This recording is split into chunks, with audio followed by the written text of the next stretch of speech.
हिंदू धार्मिक ग्रंथों में सात पुरी का विशेष महत्व बताया गया है। देश में सात पुरी हिंदू धर्म में मोक्ष का स्थान कही जाती हैं। धार्मिक मान्यताओं के अनुसार यदि कोई व्यक्ति इन सात पुरी की यात्रा करता है तो उसे मोक्ष की प्राप्ति होती है। मायापुरी यानी हरिद्वार में गंगा स्नान करने से अमृत के समान फल की प्राप्ति होती है। ऐसा इसलिए कहा जाता है कि जब अमृत कलश से अमृत की बूंदें मायापुरी में छलक कर गिरी थी तो वह गंगा जल में मिल गई थी। ऐसे में पहाड़ों के बाद माँ गंगा मैदानी क्षेत्र के हरिद्वार में सबसे पहले आती है, इसलिए यहाँ गंगा स्नान करने पर अमृत के समान फल की प्राप्ति होने की धार्मिक मान्यता बताई जाती है। इन सभी जानकारियों को लेकर हमने शास्त्रों के जानकार शशांक शेखर से बातचीत की। उन्होंने क्या कुछ कहा है, सुनिए।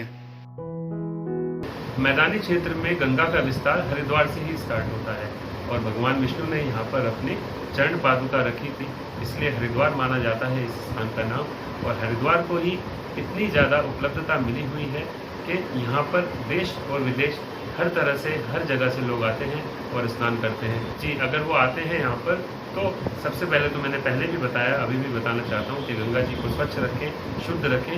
अपने द्वारा कोई ऐसा कर्म ना हो गंगा जी में या कोई ऐसी गंदगी ना फैलाएं जिससे कि अपमान हो, निरादर हो गंगा जी का।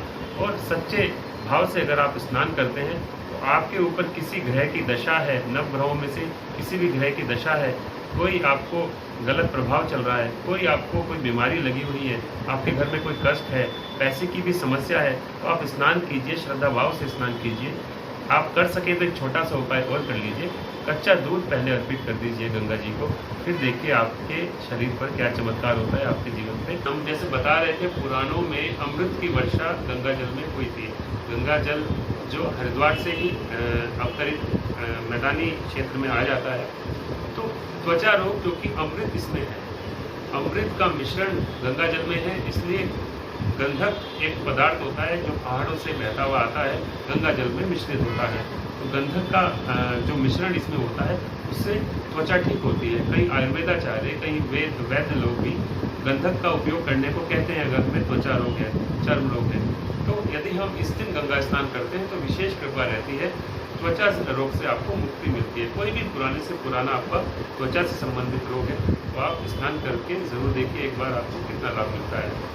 मैदानी क्षेत्र में गंगा का विस्तार हरिद्वार से ही स्टार्ट होता है और भगवान विष्णु ने यहाँ पर अपनी चरण पादुका रखी थी, इसलिए हरिद्वार माना जाता है इस स्थान का नाम। और हरिद्वार को ही इतनी ज़्यादा उपलब्धता मिली हुई है कि यहाँ पर देश और विदेश हर तरह से हर जगह से लोग आते हैं और स्नान करते हैं। हिंदू धर्म में सात पुरियों में मायापुरी का विशेष स्थान बताया गया है।